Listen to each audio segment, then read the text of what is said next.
Hello बेटा, आज हम अपना चैप्टर स्टार्ट कर रहे हैं बुक्स ऑफ ओरिजिनल एंट्री। देखिए जर्नल को भी यही नाम दिया जाता था, books of original entry, and subsidiary purpose books को भी यही नाम दिया जाता है, बुक्स ऑफ ओरिजिनल एंट्री। क्यों? क्योंकि कोई भी बिजनेस फर्स्ट टाइम अपने ट्रांजेक्शन्स इसमें रिकॉर्ड करता है। अगर बिजनेस स्मॉल होता है तो हम जर्नल में रिकॉर्ड करते हैं, और बिजनेस अगर लार्ज होता है तो हम उसको कहाँ पे रिकॉर्ड करते हैं? स्पेशल पर्पस सब्सिडरी बुक्स में रिकॉर्ड करते हैं। तो देखिए इस चैप्टर में आप क्या क्या सीखेंगे। कैश बुक तो आप सीख ही चुके हैं, कैश बुक भी एक सब्सिडरी बुक है। जैसे हमने कैश बुक का अकाउंट बनाया था, इसी तरह से हम सब्सिडरी बुक्स बनाते हैं। जिस तरह से कैश में सभी कैश ट्रांजेक्शन्स को लिया जाता था, उसी तरह इस चैप्टर में हम क्या सीखेंगे। देखिए आपको यहाँ पे दिए हुए हैं name: purchase book, sales book, purchase return book, sales return book and journal proper. Purchase book में सारी एंट्री परचेज से रिलेटेड आएंगी, जो हम आज सीखेंगे। सेल्स बुक में सारी एंट्री सेल्स से रिलेटेड आएंगी, जो हम नेक्स्ट क्लास में सीखेंगे। फिर हम एक दिन सीखेंगे purchase return and sales return book. और जर्नल प्रॉपर तो आप लोग बनाते आए हो, आपने लेजर में भी बनाया है। जो एंट्रीज इन बुक्स में नहीं आती हैं, सब्सिडरी बुक्स में नहीं आती हैं, उन एंट्रीज को हम कहाँ करते हैं? जर्नल प्रॉपर में रिकॉर्ड करते हैं। तो देखिए सबसे पहले आपको क्या कहा गया है? In the previous chapter the method of recording transactions in a cash book was discussed. Only cash transactions को ही रिकॉर्ड किया जाता था कैश बुक में, नॉन कैश ट्रांजेक्शन्स को हम रिकॉर्ड नहीं करते थे। अब जो अदर कैश बुक्स हैं वो क्या हैं आपकी? Purchase book, sales book, purchase return book, sales return book, bill receivable book, bill payable book and journal proper. It is not necessary for every business. हर बिजनेस के लिए नेसेसरी नहीं होता कि वो ये सारी बुक्स बनाएं। जरूरी नहीं है कि जितनी सब्सिडरी बुक होती हैं आपको सभी बनानी है। हो सकता है वो कुछ मेन बना लें, लाइक वो सेल परचेज की बना लें, कैश बुक बना लें, और जो बुक्स वो नहीं बना रहे फिर उनकी एंट्रीज वो कहाँ करेंगे? जर्नल प्रॉपर में करेंगे। Bill receivable and bill payable आपके सिलेबस में नहीं है, तो इससे रिलेटेड जो भी एंट्री होंगी वो आपकी जर्नल प्रॉपर में जाएंगी। तो सबसे पहले हम स्टडी करते हैं परचेज बुक के बारे में। इसको परचेज जर्नल भी कहते हैं। परचेज बुक में देखो, परचेज दो तरह की होती है, या तो क्रेडिट में या फिर कैश में। जो चीज़ हमने कैश में खरीदी है तो ऑब्वियस सी बात है कि उसकी एंट्री कहाँ होगी? कैश बुक में, क्योंकि आप दो जगह पे तो रिकॉर्ड नहीं कर सकते ना। जो चीज़ आपने कैश में खरीदी है उसकी तो एंट्री आप नहीं कर सकते। तो ये बात ध्यान रखना कि परचेज बुक में सिर्फ और सिर्फ उन्हीं एंट्रीज को रिकॉर्ड किया जाता है जो क्रेडिट में होगी। ऑल क्रेडिट परचेज, जितनी भी हमने उधार में खरीदी हैं परचेज बुक में सिर्फ और सिर्फ वही एंट्री रिकॉर्ड होगी, क्योंकि जो कैश बुक में है वो कैश बुक में ऑलरेडी रिकॉर्ड हो चुकी हैं। आपने परचेज रिकॉर्ड करनी थी ना, जो कैश में थी वो कैश में चली गई, जो कैश में नहीं है उस परचेज को कहाँ रिकॉर्ड करें? तो उसके लिए हम एक अकाउंट बनाते हैं, और वो अकाउंट आपका क्या होता है बेटा? परचेज बुक होता है। Goods here mean only those things. Purchase का मतलब जिससे आप डील कर रहे हो, ये नहीं कि आपने फर्नीचर खरीदा, मशीनरी खरीदी, वो चीज़ें परचेज में आएंगी। ये चीज़ आपको शुरू से पता है कि जर्नल एंट्री करते टाइम भी परचेज वर्ड हम उन्हीं के लिए यूज़ करते हैं जो हम गुड्स लेते हैं।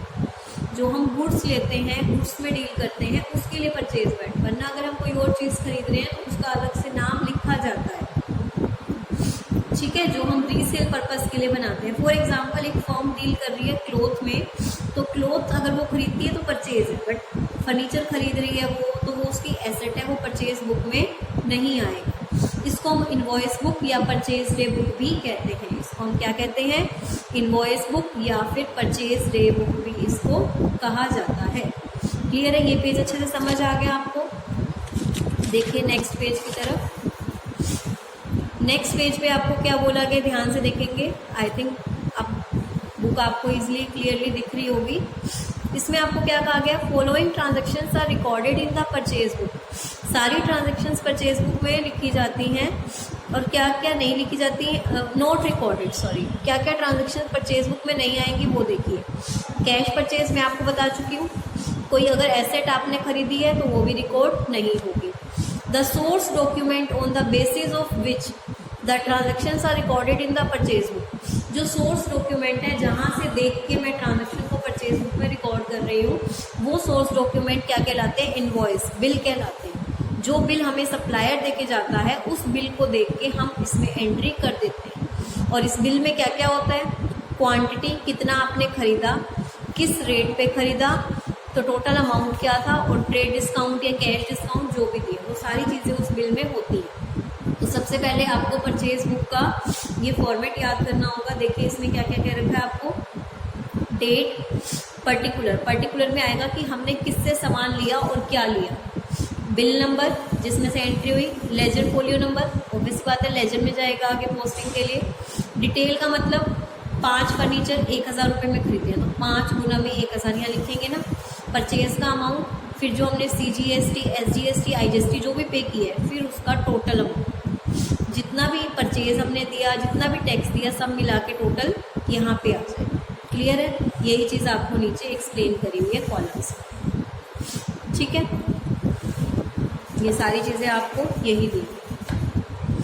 IGST आपको पता है टोटल लगता है, CGST और SGST आपको पता है हाफ ऑफ लगता है, ये चीज़ पहले वाली बताई हुई है। तो आज हम अपना आज मैं आपको एक ही एग्जांपल करवाऊंगी ताकि आपको ये चैप्टर समझ में आ जाए, पर आपको इसका न्यूमेरिकल क्वेश्चन भी, क्वेश्चन नंबर 1 आपका होमवर्क है, मैं यहीं पे लिख रही हूँ, क्वेश्चन नंबर 1 प्रैक्टिकल, ना कि एग्जाम्पल। आपको प्रैक्टिकल क्वेश्चन सॉल्व करना है और मुझे भेजना है कि वो आपको करने में आया या नहीं आया। तो पहले तो हम देखते हैं क्या क्या आइटम्स हमारी परचेज में आएंगी, फिर कैसे आएंगी वो देखते हैं। पहले पहचान करते हैं कि कौन सी एंट्री मुझे रिकॉर्ड करनी है और कौन सी एंट्री मुझे रिकॉर्ड नहीं करनी है। तो देखिए इसमें आपको क्या क्या रखा है, purchase goods from Surya electronic store. आप पहले ऊपर देखो आपको क्या क्या रखा है, from the following transactions in the purchase book of Pawan electric store. सबसे पहले तो आप इस चीज़ की पहचान करो कि आपका बिजनेस किस चीज़ का है। आपको ये पता चल गया आपका बिजनेस किसका, इलेक्ट्रिक का है, तो इलेक्ट्रिक वाली चीज़ें ही आपकी परचेज में आएंगी। अगर आपने कोई कपड़ा खरीदा है, कोई फर्नीचर खरीदा है, तो उसकी एंट्री आप इसमें नहीं करेंगे। आपका बिजनेस है इलेक्ट्रिक का, तो इलेक्ट्रिक से रिलेटेड ही परचेज मानी जाएगी। Purchase goods from Surya electronic Chandni Chowk on credit, उधार में है, तो ये वाली एंट्री इंक्लूड करेंगे। क्या क्या खरीदा, 40 ट्यूबलाइट 500 रुपये की एक थी, तो 40 गुना में 500। 15 टेबल फैन 2000 का एक, तो 15 गुना में 2000। टोटल जो भी आएगा उसमें से 20% क्या दे देंगे, ट्रेड डिस्काउंट। ये कैसे नोट करना है हम अभी पीछे देखेंगे। और ट्रेड डिस्काउंट देने के बाद आपको पता है दोनों पे 6% का टैक्स लगेगा। Next, boat goods from new light traders Connaught place new Delhi on credit invoice bill number this. Ceiling fan लिए हैं, इलेक्ट्रॉनिक आयरन लिए हैं, ये भी आपकी इंक्लूड होगी। Next, boat good from Ravindra electronic, ये भी इलेक्ट्रॉनिक की हैं, क्रेडिट पे हैं, yes. Boat good from Sunny lamp Lajpat Nagar for cash, देखो इन्होंने हाईलाइट किया हुआ है, इस एंट्री को हम रिकॉर्ड नहीं करेंगे। Boat goods from fashion and furniture, इस एंट्री को भी हम रिकॉर्ड नहीं करेंगे क्योंकि फर्नीचर खरीदा है वो हमारी एसेट है, ये नहीं आएगी। ठीक है, ये कैश है तो नहीं आएगा। तो हमें सिर्फ 3 एंट्री करनी है। अब ये 3 एंट्री कैसे होंगी वो देखिए, ध्यान से समझिएगा। एक ही क्वेश्चन है समझने का, पर ध्यान से समझना है आपको। ध्यान से देखिएगा, अपनी फ़ोन की स्क्रीन को थोड़ा सा रोटेट कर लेना, आपको एटलीस्ट क्लियरली दिख तो रहा है। तो देखो यहाँ पे क्या है, डेट, पर्टिकुलर यानी कि किस सप्लायर से हमने लिया, इनवॉइस नंबर क्वेश्चन में गिवन होगा। डिटेल्स कैसे आएंगी, देखो सबसे पहले हमने 2017 जून 2 को सूर्या इलेक्ट्रॉनिक स्टोर चांदनी चौक दिल्ली क्या क्या खरीदा था, वहाँ लिखा हुआ था ना 40 ट्यूबलाइट 500 की एक थी, तो 40 गुना में 500 कितना आ गया, 20,000। डिटेल्स में आपको क्या करना है, इसका अमाउंट मल्टीप्लाई करके लिखना है। तो 40 गुना में 500 कितना आ गया, 20,000। उसके बाद 15 टेबल फैन है 2000 का एक, तो 15 गुना में 2000 कितना आ गया, 30,000।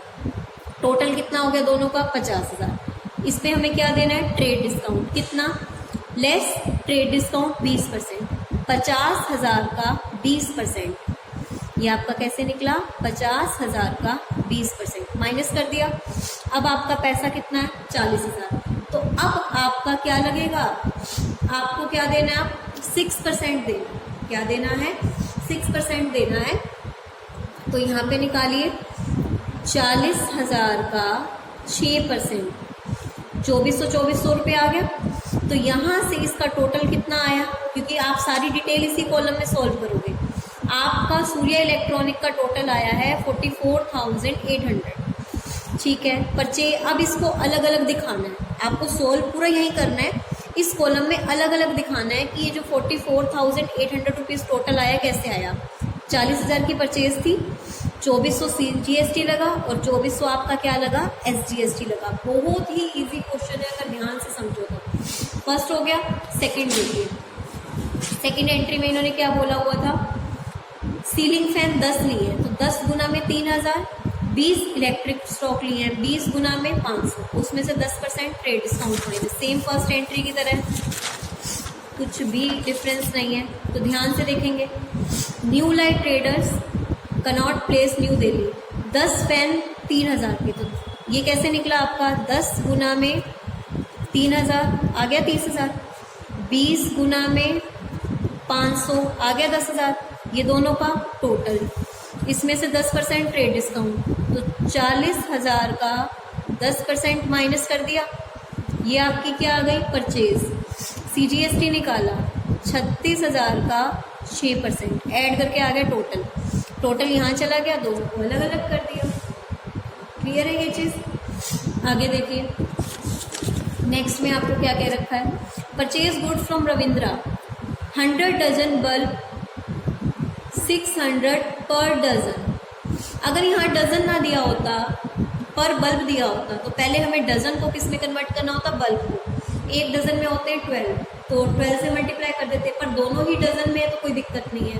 तो 100 मल्टीप्लाई 600, फिर आपका क्या है 20 वाटर हीटर्स 100 ईच, तो 20 मल्टीप्लाई 100 ट्रेड डिस्काउंट माइनस कर देंगे। तीनों एंट्री बिल्कुल सेम थी, कोई भी डिफरेंस नहीं था। ये देखिए, रविंद्रा इलेक्ट्रिक कंपनी पटेल नगर, ठीक है, 100 मल्टीप्लाई 600, 220 मल्टीप्लाई 1000, टोटल आया, उसमें से क्या माइनस किया, ट्रेड डिस्काउंट, फिर क्या ऐड किया, टैक्स, तीनों को अलग अलग दिखा दिया, बस ये बन गई आपकी परचेज। बताइए इसमें कोई डाउट है आपको, नहीं है ना आपको कोई भी डाउट। अब हम क्या कर सकते हैं, आपने आज परचेज बुक का एक क्वेश्चन सीख लिया ना, तो आप चाहो तो इसकी लेजर पोस्टिंग भी सीख सकते हो। परचेज बुक आपको बनानी आ गई, हम इसके साथ में चाहें तो इसकी लेजर पोस्टिंग कैसे करनी है वो भी हम साथ साथ कर सकते हैं। लेजर पोस्टिंग आपको करने की जरूरत नहीं है, आप सिर्फ समझिए, लेजर पोस्टिंग आप सिर्फ देख सकते हैं, बाद में टेस्ट में मैं आपको कोई क्वेश्चन करने के लिए दे दूँगी, तो हम ये दोनों चैप्टर साथ साथ कर सकते हैं देखा जाए तो मैं आपको एग्जाम्पल नंबर 5 दिखाती हूँ आपके लेजर का। देखिए, ये आपके लेजर का एग्जाम्पल नंबर 5 है। इसमें इन्होंने क्या बोला हुआ है, देखो, enter the following transactions of purchase book of Gopi Chand and sons Kanpur. जगह भी दी हुई है कि आपको पता चल जाए कि CGST SGST लगाना है या IGST लगाना है। पोस्ट इनटू द लेजर, ये सारी एंट्रीज जब आप कर देंगे, आप इसका खुद से ही पढ़ के देखेंगे कि आपको ये परचेज बुक बनाने में आया है। ये आपके लिए होमवर्क है, ये परचेज बुक बनाना। लेजर पोस्टिंग तो मैं बताऊंगी, पर ये परचेज बुक आप देखेंगे क्योंकि एक क्वेश्चन मैंने करवा दिया। अब एक एग्जांपल ये आप देखेंगे कि क्या आपको ये समझ आया कि इन्होंने कैसे किया। ठीक है, IGST क्यों लगा होगा वो आपको समझना है, उन्होंने स्पेशल कानपुर बोला हुआ था, ठीक है ना, तो वो आपको देखना है कि विद इन द स्टेट है या आउटसाइड द स्टेट है। IGST लगता है जब किसी बाहर की हमने स्टेट में भेजा हो। अब देखो, सबसे पहले क्या नाम है यहाँ पे, राहुल बजाज। सबसे पहले राहुल बजाज है ना, तो हमारा सबसे पहले लेजर का अकाउंट किसका बनेगा, राहुल बजाज का बनेगा। राहुल बजाज के नाम पे क्या क्या है, एक तो 3 चीज़ें हैं, देखो ये 3 चीज़ें राहुल बजाज के नाम पे आएंगी, 1 2 3। सब्सिडरी बुक से पोस्ट करना बहुत ईजी है, सीधा ये 3 कॉलम उठा लो। परचेज का डेबिट बैलेंस होता है, ठीक है ना, तो ये आपका कहाँ जाएगा, क्रेडिट साइड पे। क्या है आपका, by purchase account, by input CGST, by input SGST। Clear है। उसके बाद नेक्स्ट आपका अकाउंट किस चीज़ का है, अगला कौन है, गणेश इंडस्ट्री। गणेश के भी सेम हो जाएगा, गणेश का भी आपका आ गया same, by purchase by input. Ganesh की भी आपने सीधी एंट्री कर दी सेम। आप चाहें तो लेजर की प्रैक्टिस भी कर सकते हैं, जो क्वेश्चन आप परचेज बुक का बनाएंगे आप उसी का लेजर भी कर सकते हो। फिर है विजय मोदी। विजय मोदी देखो ये 3rd नंबर पे है, तो विजय मोदी के भी क्या हैं, 2 ही है, एक परचेज और एक IGST। तो इसमें भी परचेज और IGST आ गया। परचेज है तो IGST इनपुट लगता है इनके आगे, पता है ना आपको। अब इन सब के अलग अलग अकाउंट बन जाएंगे, input CGST, input SGST, input IGST। Input CGST में देखो, CGST में सिर्फ एक ही जगह अमाउंट है, वो भी किसके नाम से, राहुल के। तो यहाँ किसका नाम आ जाएगा, 2 राहुल आ जाएगा। SGST में सिर्फ कौन है, राहुल। पर IGST में 2 जने हैं, देखो 1 2, तो IGST में दोनों का नाम आ गया, गणेश और विजय मोदी। क्लियर है। परचेज अकाउंट आप लेजर का बनाएंगे, परचेज में आपका आएगा टोटल, परचेज बुक का टोटल, जो आपका नीचे ये परचेज बुक का टोटल आता है ना, ये हमारा परचेज अकाउंट में जाता है। तो बन गया लेजर। तो देखा जाए तो आप आज आपका लेजर का भी क्वेश्चन हो, एग्जाम्पल नंबर 5 हो गया है, और आपका सब्सिडरी बुक का भी पहला क्वेश्चन हो गया। तो ये दोनों चैप्टर हमारे साइमल्टेनियसली चलेंगे। नेक्स्ट क्लास में हम सब्सिडरी बुक में सेल्स अकाउंट बुक बनाना सीखेंगे और उसी का लेजर का क्वेश्चन भी करेंगे। Thank you.